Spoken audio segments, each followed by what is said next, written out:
Pois bem, agora nesse vídeo nós iremos enfocar a disciplina como um todo, das suas particularidades em relação às temáticas que foram escolhidas aí para a discussão. Direito da flora e unidades de conservação. Essa é uma abordagem que busca uma nomenclatura sujeita à alteração, evidentemente, do nome da disciplina, que foi criada com a perspectiva de dar uma atenção mais especializada em relação à proteção da flora incorporada no Código Florestal Brasileiro e, ao mesmo tempo, das unidades de conservação incorporadas na Lei do Sistema Nacional de Unidades de Conservação. Mas nós iremos abordar outras repercussões jurídicas envolvendo a flora como um todo. Mas os principais diplomas legais são esses que eu acabei de mencionar.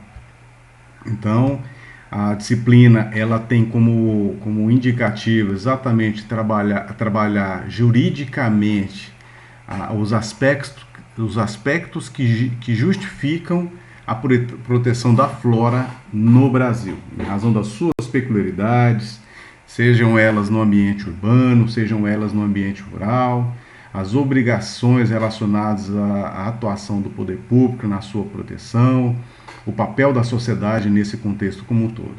Então são situações essas de caráter geral que serão delimitadas aí no transcorrer do semestre.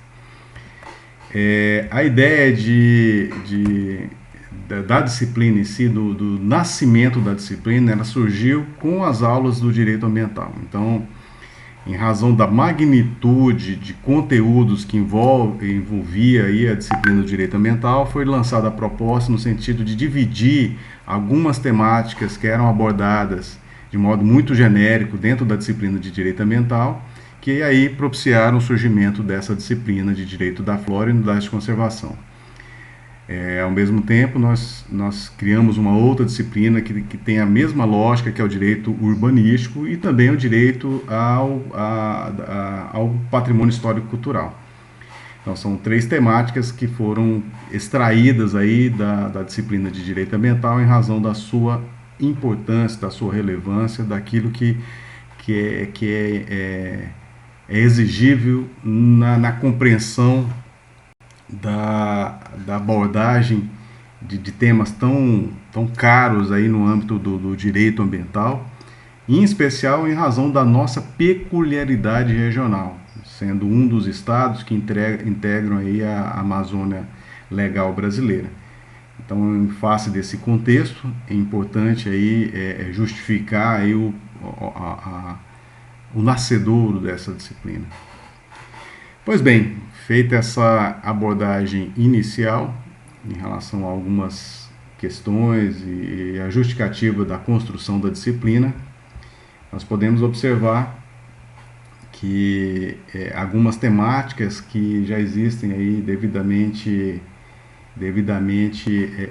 gravadas, vamos assim dizer, em aulas disponíveis, está no canal do YouTube, são aulas que são conteúdos que geraram gravações sobre notícias ambientais que envolvem o direito da flora e unidades de conservação, são notícias, são informações, conteúdo que demonstra a crise ambiental relacionada à mesma temática, o meio ambiente sendo entendido como um todo, do qual fazem parte uma série de modalidades, dentre as quais a modalidade de proteção do ambiente natural ou físico, que dentro dele nós temos aí a flora.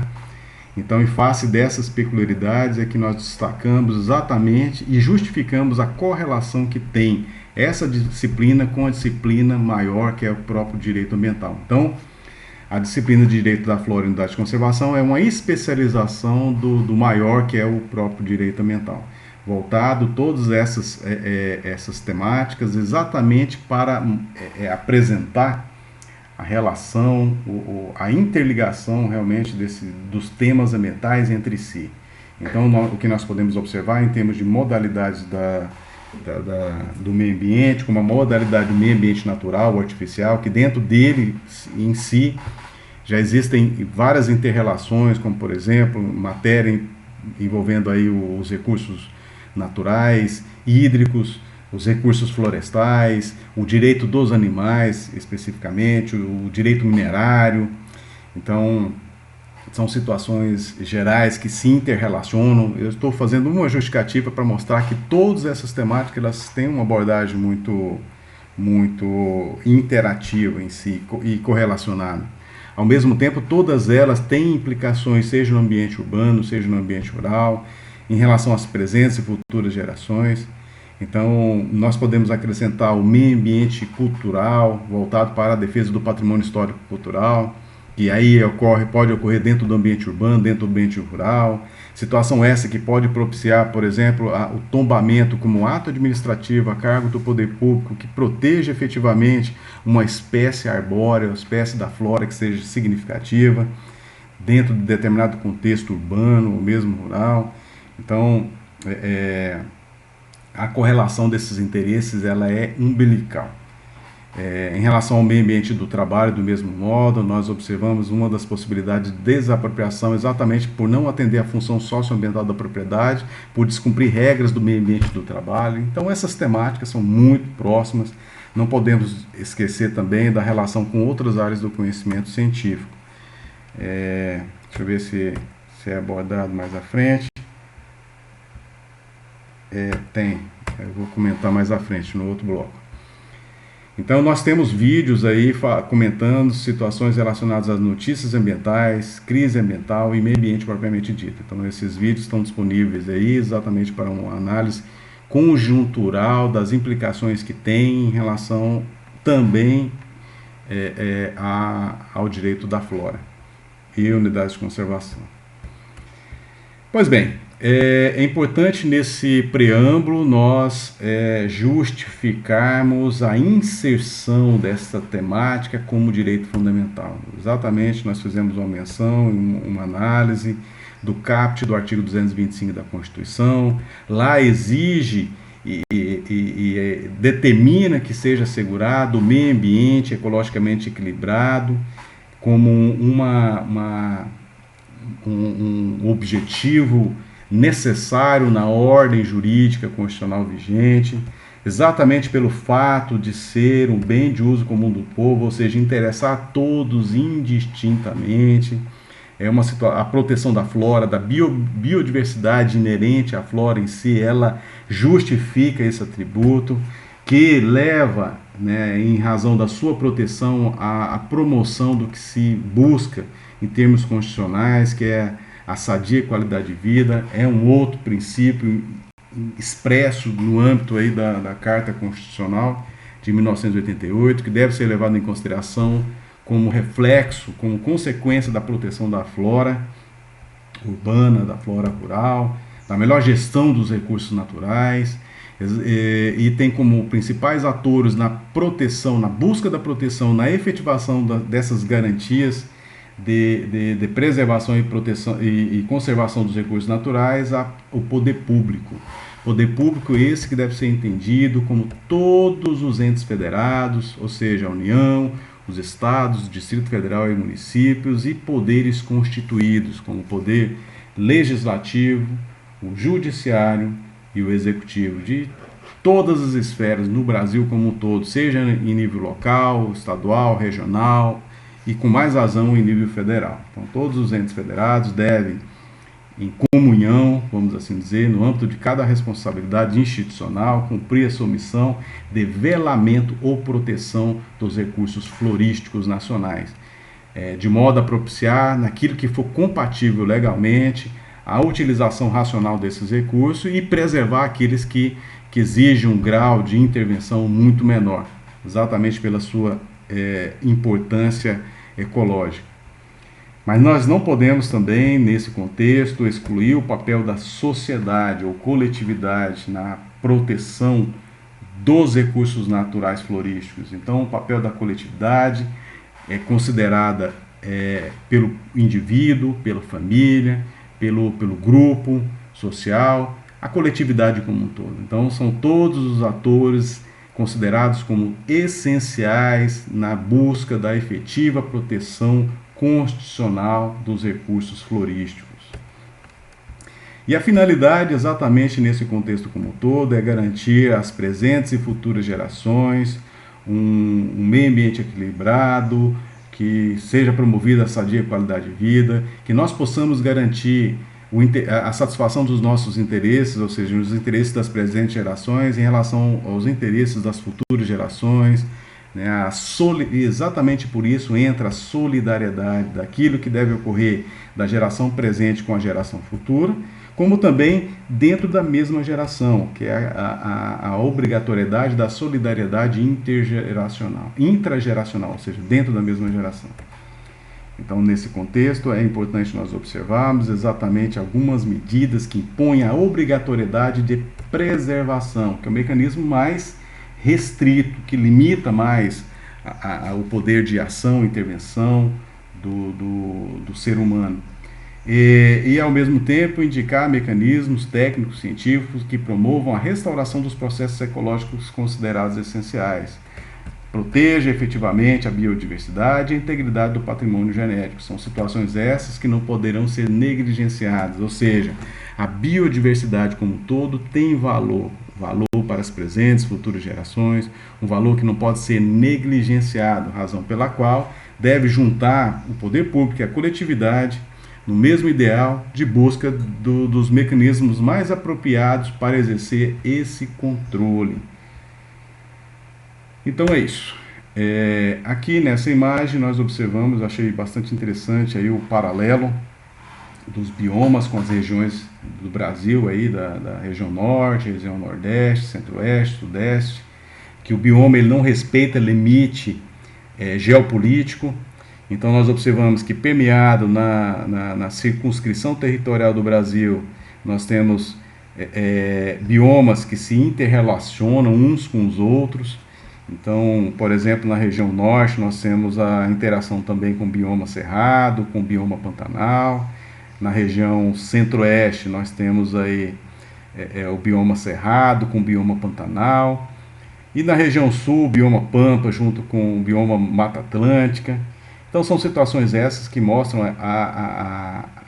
que a natureza em si ela não respeita o limite humano, não respeita o limite físico construído pelo homem, o limite a biodiversidade não respeita, seja ela no âmbito da flora, seja ela no âmbito da fauna.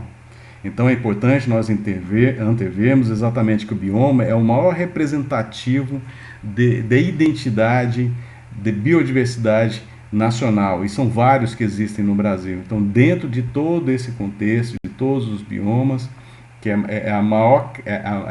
são o conjunto de ecossistemas, cada um deles, evidentemente, com as suas particularidades, suas peculiaridades, não é totalmente uniforme, existem situações diferenciadas no âmbito de cada região, de cada localidade, mas é importante nós observarmos em caráter geral exatamente a necessidade de buscarmos a efetivação de mecanismos que sejam mais protetivos do objeto de tutela jurídica que nós estamos discutindo, que é a flora. Flora essa é entendida no sentido lato, que envolve toda forma de vegetação, seja floresta, seja mata, seja arvoredo, seja arbusto, seja o capim, seja uma vegetação florestal, seja qualquer tipo de ser vivo caracterizado como vegetação, toda ela. Então essa é a incorporação daquilo que nós buscamos discutir. Pois bem, nesse diapasão nós observamos a necessidade da inter-relação do direito da flora e unidade de conservação com outras áreas do conhecimento científico. Então, sem esquecer do próprio direito. Então, não há que se falar tão somente de usar mecanismos e interagir em mecanismos do próprio direito ambiental, mas também do direito financeiro, do direito constitucional, do direito administrativo, do direito penal, do direito processual, penal, civil, do direito civil, do direito tributário. Então são várias as áreas do conhecimento jurídico que contribuem para a construção mais efetiva aí da proteção do direito da flora. Mas em relação às outras áreas do conhecimento científico, nós não poderemos colocá-las de lado, evidentemente. Tem que trabalhar conjuntamente para melhor propiciar os meios de proteção, velamento, de conhecimento, análise e racionalização do uso daquilo que pode ser utilizado efetivamente. Então nós podemos ter apoio, auxílio direto, imediato, como por exemplo da engenharia ambiental, da engenharia florestal, da agronomia, da engenharia civil, da engenharia elétrica. Nós podemos somar esforços também da biologia, da economia, da contabilidade, da administração. Todas essas, por exemplo, têm áreas voltadas para a temática ambiental. Nós podemos buscar apoio também na medicina veterinária, na zootecnia. Então, assim, é ilimitado o número de áreas do conhecimento científico que, de algum modo, podem contribuir nesse processo de proteção. Então, não pode ser considerado o direito como uma única ferramenta passiva de proteção desse objeto de tutela jurídica. Mas é necessário visualizarmos a interação, o interrelacionamento entre as áreas do conhecimento científico para propiciar uma melhor resposta que atenda aí aos princípios fundamentais voltados para o meio ambiente. E a flora está dentro desse contexto.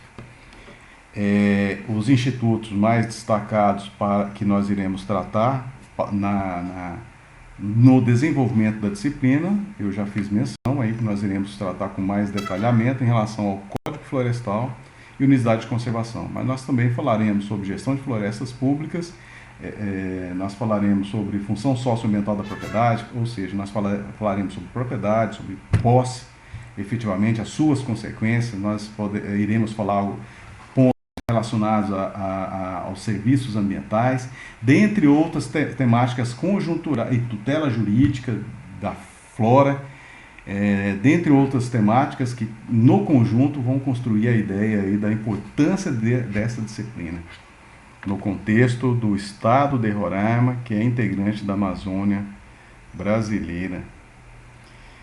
Pois bem, nós temos aí essa disciplina com implicações a sua interação, aplicabilidade, observância e uso e preservação. Ela tem implicações no âmbito local, estadual, regional, nacional e internacional.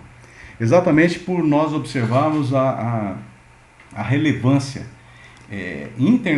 internacional de proteção do bioma floresta amazônica, que é o maior do planeta. Nós temos aí a bacia hidrográfica amazônica, que tem como um dos referenciais mais significativos de proteção da qualidade e quantidade de água disponível, exatamente a flora, que é uma das situações que permitem a proteção exatamente dos recursos hídricos. Então nós observamos exatamente, só levando em consideração essas duas situações, a relevância que nós temos em relação a abordar essa temática em todas essas esferas.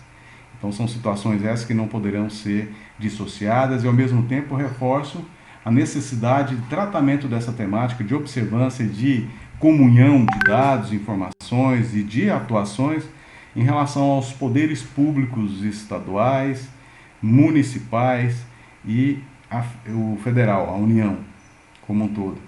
Na busca das melhores tratativas de análise, de estudo, de busca da regularização, se for o caso, de situações envolvendo a melhor gestão da flora nacional. O papel do bem de tutela jurídica que justifica a sua abordagem é a flora, efetivamente. Qual que é o papel da flora? Né? Qual que é a importância da flora na vida das pessoas?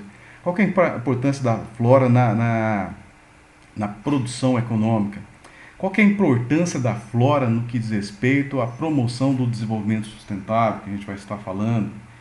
Então, em face dessas questões, é importante nós pontuarmos exatamente, realçarmos o papel, a importância da flora em toda essa situação, a justificar uma tutela jurídica específica.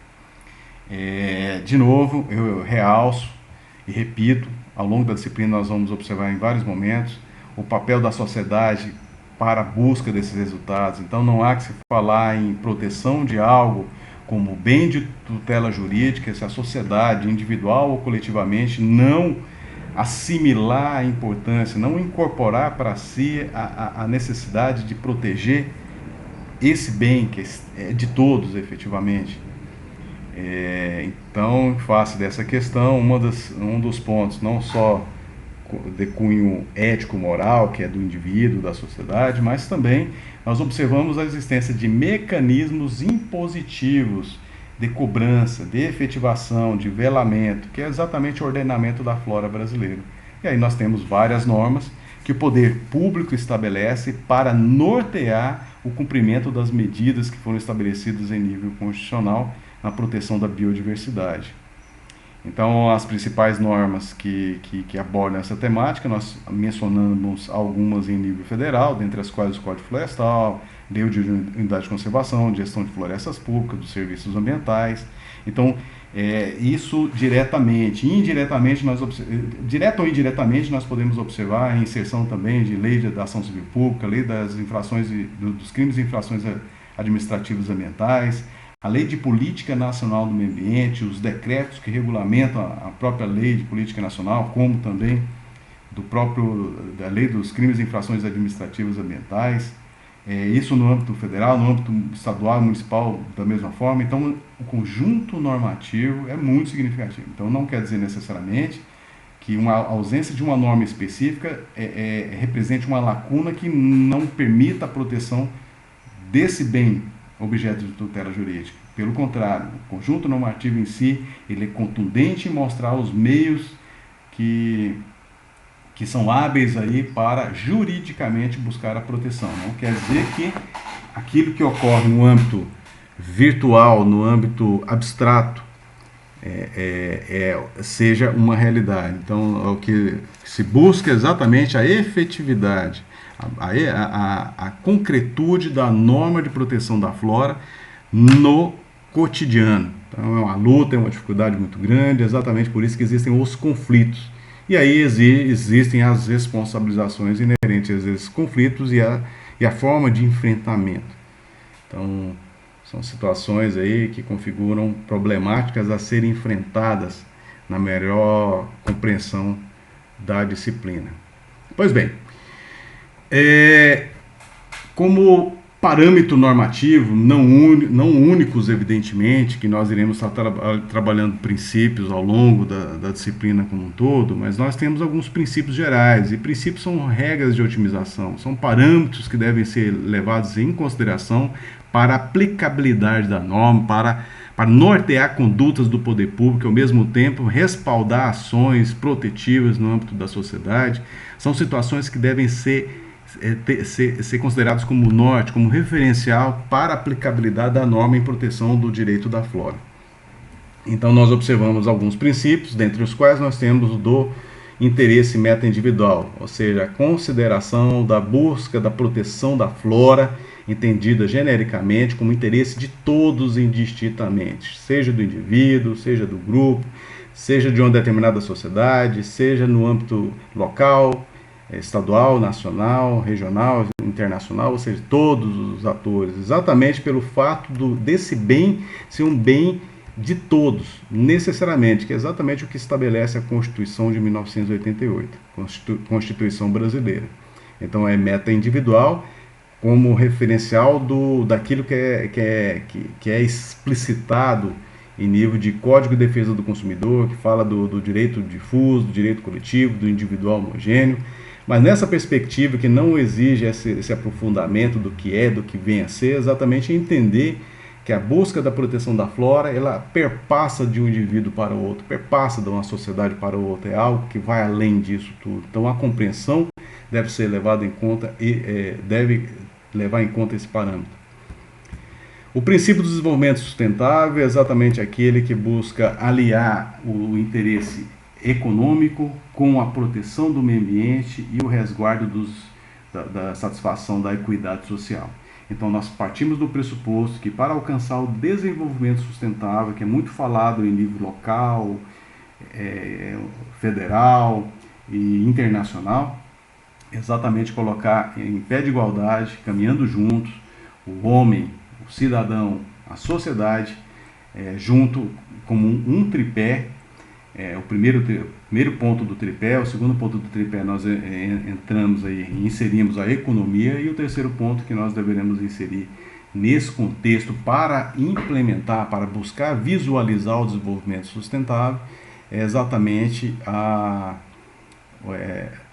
o primeiro é o social, a sociedade, o segundo é o econômico e o terceiro é o meio ambiente. Então nós pegamos esses três elementos e juntamos dentro do contexto. A visualização, caminhar junto desses três elementos, propiciaria o cumprimento do desenvolvimento sustentável, que nada mais é do que buscar atender as necessidades das presentes gerações, sem prejuízo do atendimento às necessidades das futuras gerações.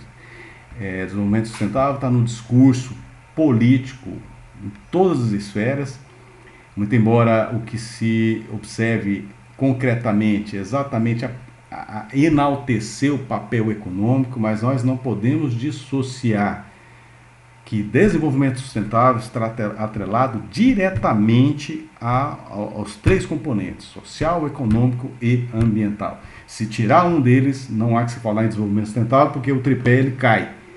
Então é dentro desse contexto que deve ser observado as premissas de proteção do direito da flora.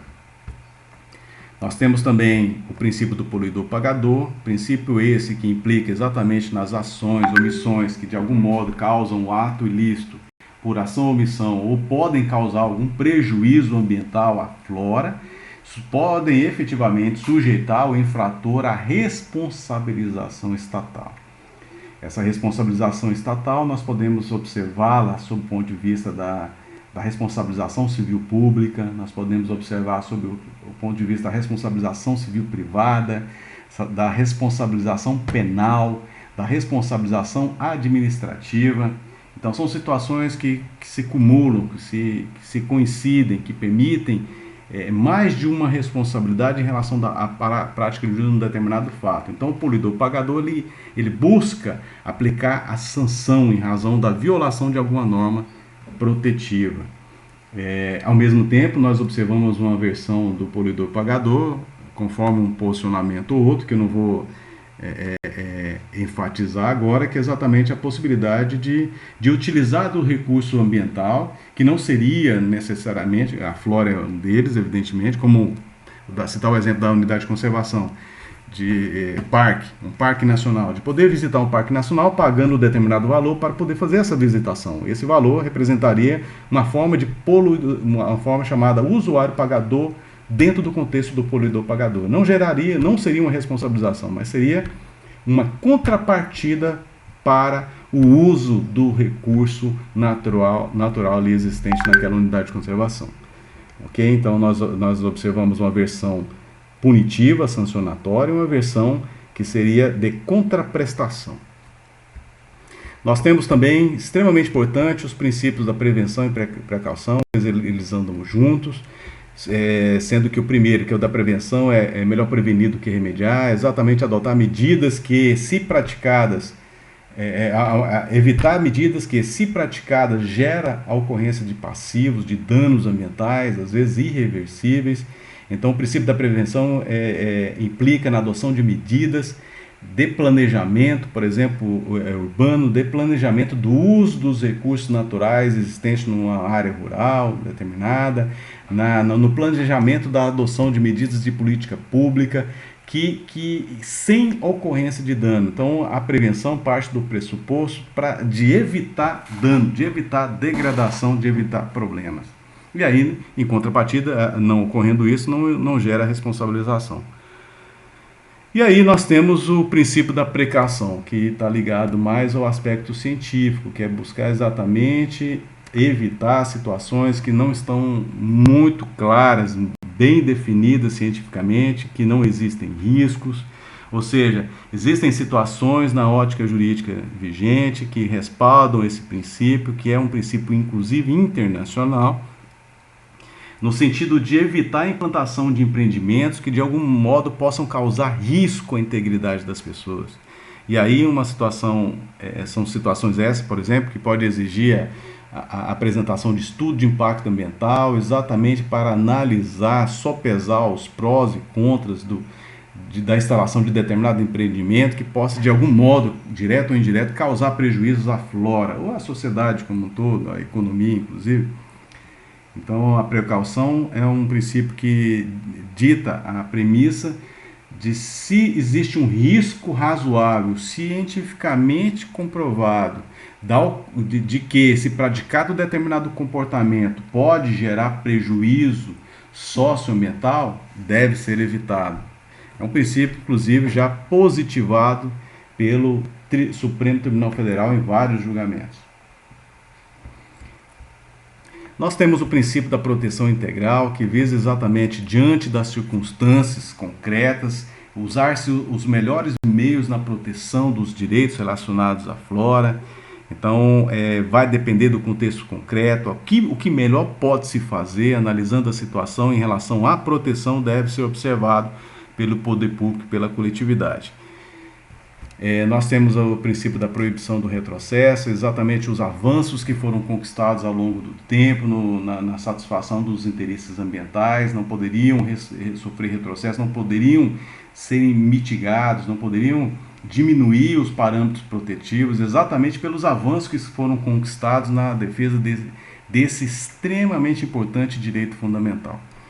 Esse princípio da proibição do retrocesso, ou vedação do retrocesso, ele envolve a matéria florística também, mas existe uma polêmica, né, a respeito do atual Código Florestal, dele ser um retrocesso em vários pontos, como, por exemplo, a área de preservação permanente, a reserva legal, dentre outros institutos, que pelo Código Florestal de 1965, ou seja, o segundo Código Florestal, o segundo Código Florestal incorporou uma série de avanços na defesa desse patrimônio ambiental.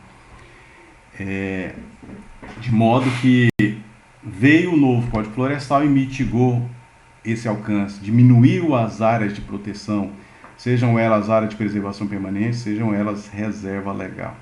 Situação essa que implicaria, teoricamente, nesse princípio, ou seja, seria um avanço, seria uma nova norma que violaria o princípio da proibição do retrocesso e não poderia vingar, não poderia ser validada. Mas aí o nosso Código Florestal, ele foi chancelado pelo Supremo Tribunal Federal.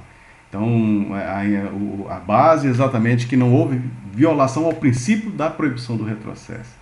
Então, foram avanços que foram conquistados na leitura do Supremo Tribunal Federal como um todo, que validou aí grande parte das informações e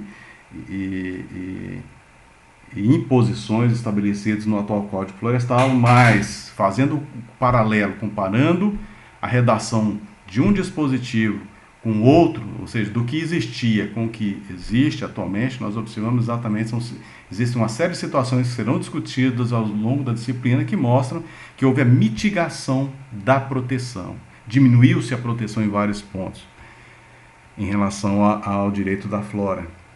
Mas essa é uma abordagem que eu faço exatamente como um comentário importante dentro desse contexto e não deixa de ser um princípio aí aplicável à matéria.